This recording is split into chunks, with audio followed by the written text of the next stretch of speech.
ekwu terrorism I think that Fulani identity then ahụ ya ụjọ fear even Fulani identity fear abaga ahụ Igbo jiri nwayọ na-eme nke ha na-eme ka na-anabata gị na love nkwanụ mbọ anyị na-agbata jiri ịhụnanya na-anabata ijiri business orientation na-anabata jiri entrepreneurship na-anabata jiri mmepe obodo na-anabata ha efili na iwu ndị na-amaghị ihe anyị pụtasị ndị Igbo adịkwa n'ole anyị na-ejiri nwayọ na-aba ha ejiri ike na-aba enu Fulani mana taa agbawago ha bọmbụ the first place Trump gbara bọmbụ na Nigeria bụ na Sokoto Caliphate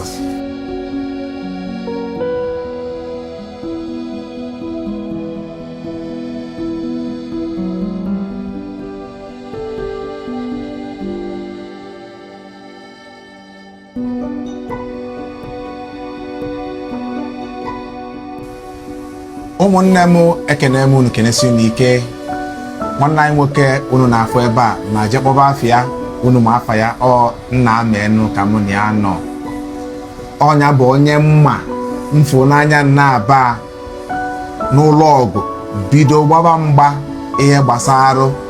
kedu ka onye na-asụ Igbo ga-esi sị na ọ bụrụ onye Igbo ọnya jepụrụ ije ya ọ bụrụ na ọ jepụrụ ije ya na ọ nọ na mkpọ wee na-akọnya bụ ife n'ọnụ ọ banyere n'ọnụ agụ ebe a sị na na-ada aba pụọ wee je na-ajụ ka ọ mara ife meenụ na ndị a na-asụ bịa imepezi ọnụ sị na ha bụrụ ndị Igbo kedu ife a ga-akpọ nya bụ ife nwesị ya nwanne m ndewo ọnkụ onye nkụzi ndị nkụzi maka na agụmakpọwa ghara akpọtaghị ebe ahụ maka na tupu mbido ihe ọbụla m na-eme ebu m ụzọ na-awa ọchị gị eticha akụzizi nkụzi thank you ekene m gị ndewo nwanne m ka ije dị ihe akpọ njem wụ onye Owerri jemegwu that is onwe nkwụsị na-aga a continual struggle so anyị ka nọkwa na njem ahụ bidoro mgbe anyị ka na ya mana ihe dị iche wụ na anyị rekọdịgo a lot of successes na ihe anyị na-eme anyị rekọdịgo a lot of successes iji gosi na aka Chukwu dị na ya bụ ife thank you nsogbu adọrọ now ihe gbasara the unity of ndị Igbo ịfụkwa kịta ka esi akọpụ ihe gbasara Anioma steeti na ọ bụ na uche gị dị ya kịta efo mgba na-agba na ya kedu ihe ị nwere ikwu na ya then na gị nwa kịta anụnwa n'afọ agba mbọ ịkwụsịghị ịgba mbọ ya ka ka na-agbalịkwa mbọ ya na-aga kedu ọgụ ị na-anụkwazi ikpeazụ a na ya m kwuru na mbụ na ọ njem ọ continuum onwe nkwụsị anyị ga-agagidekwa ya isi abayan maka na ọ wụrụgo ọrụ a lifetime work anyị emegideghi the successes I recorded even the failures na the difficulties and the challenges anyị edogokwa akwụkwọ n'ime nke anyị kpọrọ Ojemba ị jụrụ na uche ma ọnụkwa na ihe a na-eme na Anioma ọ njem Unify Igbos Now wụnụ ihe butere okwu Anioma state creation success very big one maka na ihe gbasara Anioma state ịwụkwanụ the 6th southeastern states wụ mgbe ahụ anyị bidoro gbawa so o mere maka na mgbe anyị bidoro anyị bara n'ime obodo ndị a na the whole Delta North nwere 9 local governments anyị gagbazuru na-enye ha sensitization si ihe na-asụ Igbo ụfọdụ si mba na awa Igbo anyị na-agwa ha lenụ ka enu nga amụla gị na-asụ na anyị ga-akpọta mmadụ ka ọ kọwaa ihe na-asụ n'olu nke gị so ihe ndị ahụ ya na-akpọ ntanta mmiri ahụ ya ihe wuga oke osimiri taa so ihe nọ na Anioma aka m na ya ụkwụ m na ya isi m na ya ahụ m niile na ya and ihe gbasatakwara nụ njem a wụ ya ya ihe butere Anioma taa so anyị na ya and anyị ga-enweta ka anyị fụkwa n'akwụkwọ ide akwa anyị na-ekwu okay ihe anyị kpọrọ akwụkwọ a wụ Ojemba the Igbo voyager Ojemba the Igbo voyager ile anya n'ime ị ga-ahụ ihe dị anya bụ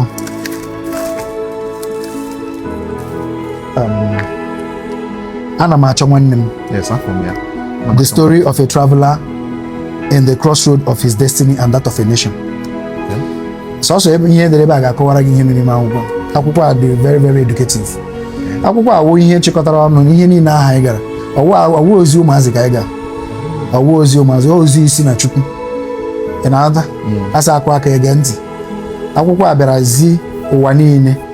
na ya nụkọta bido. A concerted effort ịhụ na ozi Chukwu ziri anyị na anyị nwetara ya clear, ọ dị clear, maka na site mgbe ahụ anyị ji bido gagharịwa anyị enwebeghị any difficulty. Ụta m dị na ụfọdụ hụ masị na ike nga m dị n'ọrụ, mana eziokwu ọ kwesịrị nọ n'ọrụ. Enwebeghị m ndị difficulty, agabeghị m n'ụzọ kpọji okwu ma kpọbie okwu asị ka akwụsị ọkwa from one success to the other, from one success to the other. Now, kedu otu success ndị a ji wụrụ na ekwesịrị ịdọkụmentị ya wụ na ile anya na onye ọbụla ọ wụrụgo a niche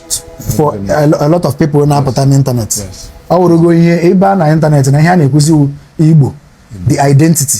the onye nwe onye Igbo, ndị a hụrụ ebe. So ọ wụrụgo a new person chọrọ ibido mewe content na Facebook ma ọ na YouTube, o nwere ihe o ji. So ọ ga mara na ihe a dị very very important. So onye pụta ha nakwuwe na ndị ikwere na ndị ọ baala because anyị create good awareness. Anyị create good onye ọbụla etiwe gị ọnụ. So mgbe m bidoro m nọ na-agwa ndị mmadụ sị I am about to create a concerted and a silent revolution, an identity and a cultural revolution, and all will be at her. So onye ọbụla na-ekwuzi maka identity, onye ọbụla na-ekwu maka identity. Onye nwere 0 followers today bido ha nakwuwe, before you know it ọ bala 30,000, ọ bala 100,000 followers. So is nle anya ụfọdụ na-akpọ ya pride, but nle anya na ihe ahụ ihe Chukwu ji mbido. Ihe ọ na-eme m nwee m gabasị, ọ na-adị m ka Chineke m ọ na ndụ a ka iji mmere ihe a. So mana agbasa mụ na because I say if the trumpet is yours to blow, is yours, blow it. Ọ bụrụ na opi awụ nke gị fụọ ya, maka na ịhapụrụ ya ndị mmadụ ha ga-afụ ya anya ụfụ abatawago. Onye ekwe na onye imere na ya apụtazie ọwụ gị ka ọ depụghị aha gị, and ọwụ na ikwuchikwa ike agaghị ụwa anyị were ekwe ya ụta ahụ gbapụ ọsọ sị na ọwụ gị. Mana Ojemba kọwara akụkọ a. So m na-arịọkwa n'ụmụ Igbo si ọ bụrụ na ha na-celebrate Landa Brothers, ha na-celebrate ke aha ya nke a si discover River Niger. Mba onye ọcha bịara discover anyị River Niger. Ọ dị mma ịkpọwa aha ya because anyị ga-eji aha nke ya jiri replace ihe anyị na-eme na-ata Mongo Park. So beti ka kwukwe maka ndị ọzọ ga-ege ntị. So ọ bụrụ na ị na-worship ma ọ ị na-celebrate Mongo Park na ọ bịara discover Mongo Park mana ị na-celebrate Chukwuemeka Ndụkakụ Ojemba, mana na ị na-eme onwe gị ihe ọjọọ because ihe awụ ụfọdụ ndị na-ele anya taa ma na ihe a bidoro n'obere ihe mana ha na-ele the growth the exponential. Every time anyị rigoro taa anyị na-arịgo ruo ebe anyị nọta anyị ka na-aga. So ụfọdụ bịara na ugbu a na ọ dịzie ka a ga-asị na ụfọdụ mistake steals for pride, but ịkpọ pride dị n'iche, ọ dị na ụzọ abụọ, positive and negative. Now pride a na-ekwu na Chukwuemeka nwere pride na enwere pride on the culture na because anaghị m ekwu sọsọ unification, ana m ekwuzi ka onye Igbo na-achịta water that na identity ya wụ the highest identity. Very important. Na identity ala Igbo as in onye Igbo no the highest, onwe ihe ka the identity of the Igbo man. So I bịara m nwee that revelation masị mba both my dressing hapụ na eyi m polota, eyi m akwa ọcha yesterday mana today mekasị anụ m n'ụzọ masị ka m yiri nke mana ihe m na-eyi wo mkpurukwu okpu mme mtiga bụbụ ugwu myiri m yikọsịa ihe niile ndị ka onye Igbo ị gaghị ahụ m sị onye ọwụ onye Igbo mama asụrụ asụ mama asụ asụ ị ga-ama na awụ m onye Igbo so ihe m ji na-esi ihe ahụ wụ ka ịghọta ndị Igbo ị na-eme Igbo ị ga-enwe ngabasị ị ga na-eme Igbo na-eme na-adị ka rag na-adị ka onye ala so ihe ahụ na-agụ nke m na-alụ mana anyị ga-alụgbukwe ya anyị na-alụgbukwe ya so ọ ụta anyị si nọrọ na Ojemba wa akwụkwọ ọma Ojemba edeghị ile ya anya ọ gbara okpokpo ọ gbara okpokpo ị ga-asị na onye anya na-enye nsogbu ga-agụ ya ụmụazị from primary at least ga-agụ nwa akwụkwọ ruo secondary ruo university anyị niile ga-agụlicha ya so ile anya ebe a ị ga-ahụ all right reserve ihe niile so ọ dị anyị dere akwụkwọ a nye a table of contents ya anyị nwere forward then barrister ya onye nwere forward ya wụ barrister Uche Ọkwụkwụ enwere preference enwere introduction enwere chapter 1 the inspiration for unify Igbos na ka ịghọta ebe o si bido ka hapụ ịdịghị ịgbaga aka ekpe anyị nwere chapter 2 determining what needed to be done anyị nwere chapter 3 obstacles that were to be overcome for a starting point anyị nwere chapter 4 the journeys anyị nwere chapter 5 the challenges along the line anyị nwere chapter 6 the people who impacted the journey anyị nwere chapter 7 my identification of the need for institutionalization and my failed investment na ndị na-asụbịa social cultural group enwere social cultural group anyị try ka anyị float ka ọ wụrụ social cultural group ga in fact obodo obi anyị ka ọ rival ọhaneze ndị Igbo ka ọ wụrụ ihe ndị Igbo bịa because ile anyị na ịntanetị ekwute okwu ọhaneze ụfọdụ ndị na ọhaneze ndị ozi ọhaneze nke so anyị chọrọ ihe a ga-eji mana ofe eluru iwu that social cultural group ga-kata for ndị Igbo because of the sectionalization of the leaders ha bịaziri were ya mgbe a na-achọ ọkịka the leadership bịara mmemme ya were nepotism were hate were division chiriti ya so mmezie ya wụrụ ihe ndị a ọma mụ a ga-ekwu ya otu o si dị because abịa na mkpewe ya amachie m ọnụ ebe niile m bịara ka anyị kwuo ihe amachie m ọnụ na-asị well m ga-edene ya n'akwụkwọ ị ga-ehichachi ya n'akwụkwọ so that is my failed investment in that ndị na-asụbịa now chapter 8 anyị nwere symbolism of the suburb outreach ebe ndị abatara uru na chapter 9 the many battles and those who made impacts then anyị aba na chapter 10 the way ahead bịa nwee conclusion nwee the photo gallery akwụkwọ a ka will continue because anyị ga na-eme updates every year ihe anyị gara ya ka m ji gwa gị njem a agaghị akwụsị because na ihe niile anyị hụrụ mee ọ ga-agwụ m n'aka ọ ga-ebido m n'aka gwụ m n'aka anyị ga-eme we will hand it in fact I will hand it over o nwere onye ga-adị more fierce more determined more focused than I am and onye ahụ ga-ebido and agụmanụ say ọ ga-awụrịla m because at the time adịwago m focused not just on the identity or not just on the Igbo unification but the identity the cultural the heritage of ndị Igbo ka m na-etibazi onwe m now ịhụ that na onye Igbo hụ onwe ya dị proud now let me ka m kọọ ihe a now ka ọhaneze ndị na-ege anyị ntị ghọta that na the Igbo identity will be in the next few years that will be the greatest identity na ụwa niile a ga na-ahụ anyị na-ahụta anyị as ndị ọma ọwụ ndị ọjọọ because we are fighting for it anyị na-ekwu eziokwu ya now the identity bịara dịka ọ dị na nwee ụjọ nwee ihe niile identity ndị Fulani mana ha ji ya na-akpa agwa ọjọọ ha ji ya ekwutezi okwu Fulani esi ekwe na nghọta ka ha hapụ igbu gị ka hapụkwa ikwu nke bụ eziokwu ka ha na-ere mana ha ejiri aka ha nwụbanye onwe ha ebe ọjọọ ekwu terrorism etinye that Fulani identity ka na ahụ ya ụjọ fear inwe Fulani identity fear abaghị ahụ Igbo jiri nwayọọ na-eme nke ha na-eme ka na-anabata gị na love gwụkwanụ mbọ anyị na-agbata jiri ịhụnanya na-anabata ijiri business orientation na-anabata jiri entrepreneurship na-anabata jiri mmepe obodo na-anabata ha efile na iwu ndị na-amaghị ihe anyị pụtasị ndị Igbo adịkwa n'ole anyị na-ejiri nwayọọ na-aba ha ejiri ike na-aba enu Fulani mana taa agbawago ha bọmbụ the first place Trump gbara bọmbụ na Nigeria bụ na Sokoto Caliphate their identity is coming to an end their identity is coming to nye ha ji bido ha enweghị problem anyị bidoro mgbe a na-egbusi ndị mmadụ a na-akpọ ha terrorist a na-akpọ terrorist ha ebido instead of correct if instead of iwepụ aka enwe n'ofe ka hapụ ịwa aka mmadụ ha ebido ka anyị pentịgharịa ya bido kpọọ ha bandit ahụ kwa terrorism ọkwa na anyụ ha anya taa but Igbo ji nwayọ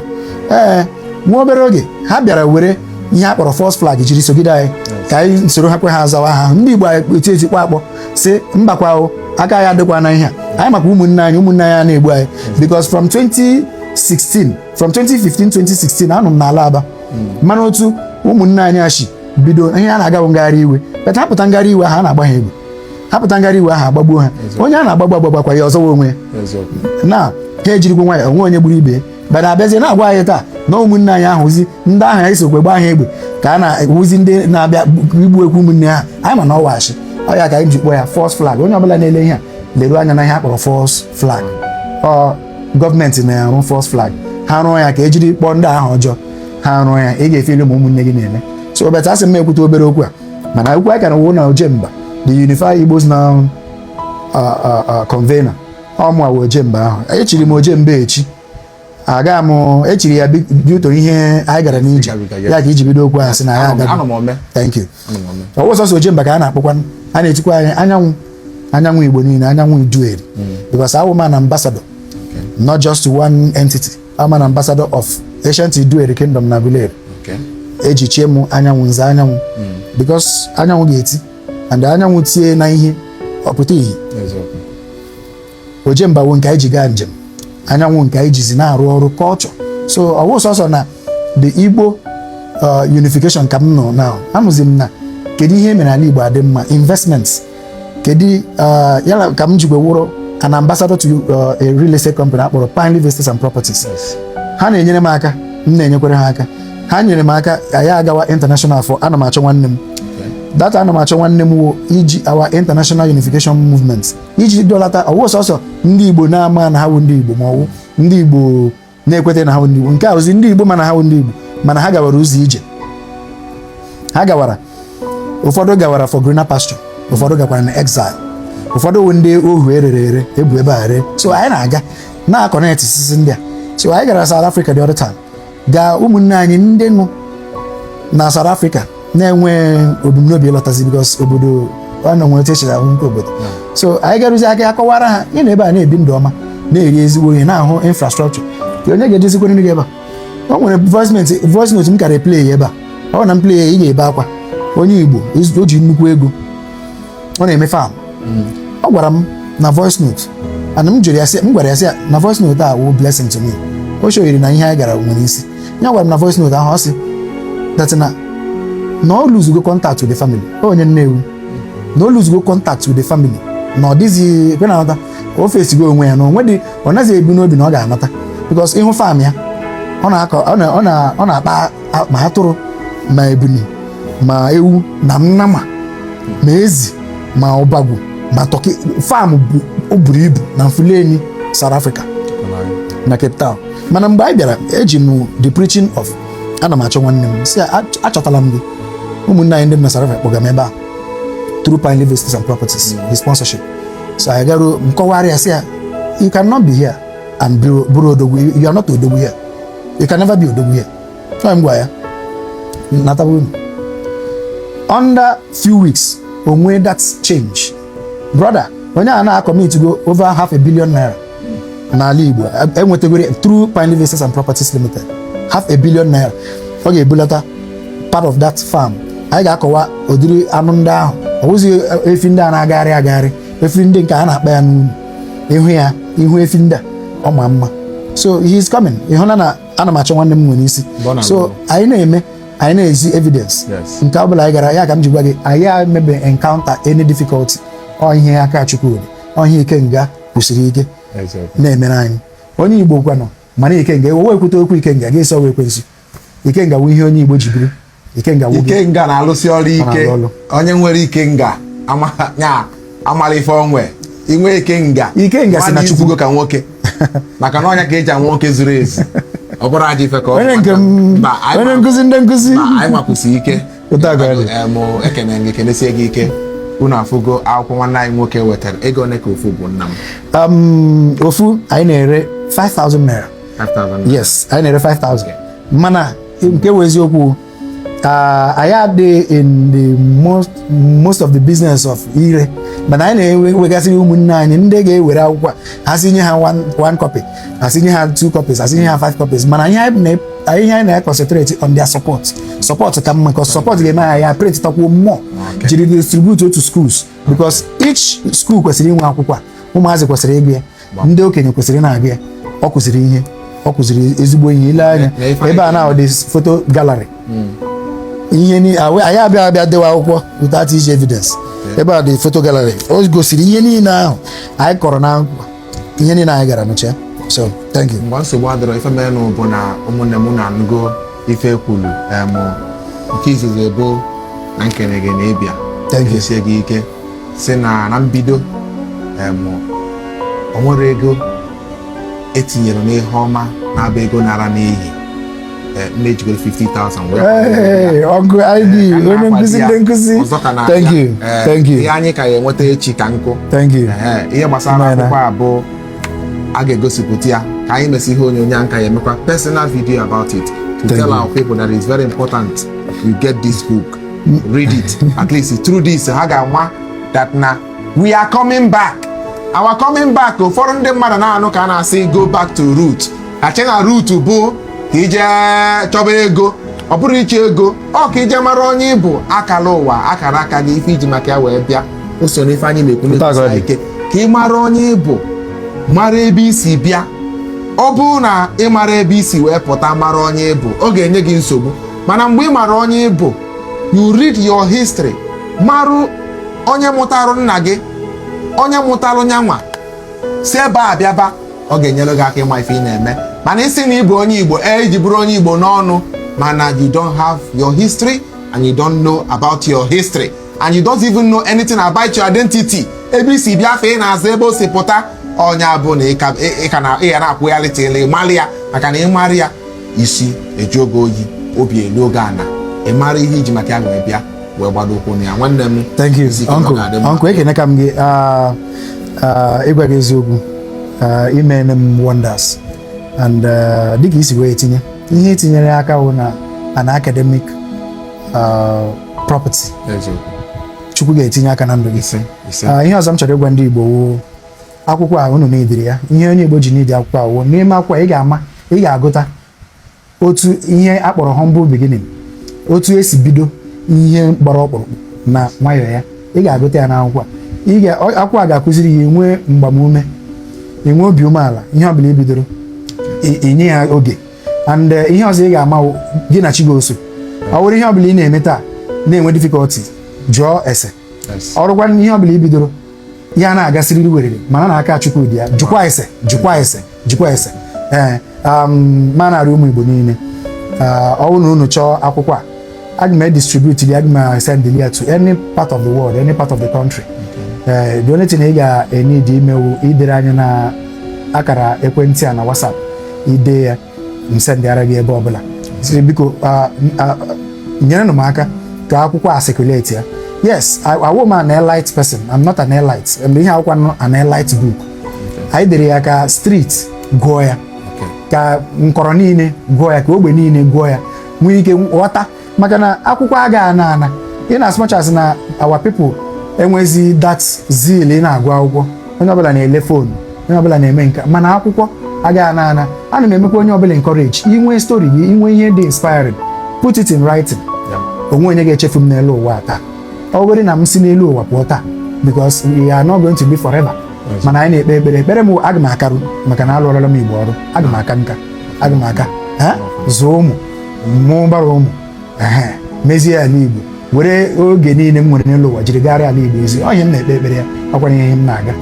ka udo na ọganiru chia eze n'ala Igbo niile. Ise. Thank you. Asanegoro m gị nke a autograph ka m mekwe nke a. Akwụkwọ abụọ bụ nke gị. Onye ị chọziri inye, onye ị chọrọ inye.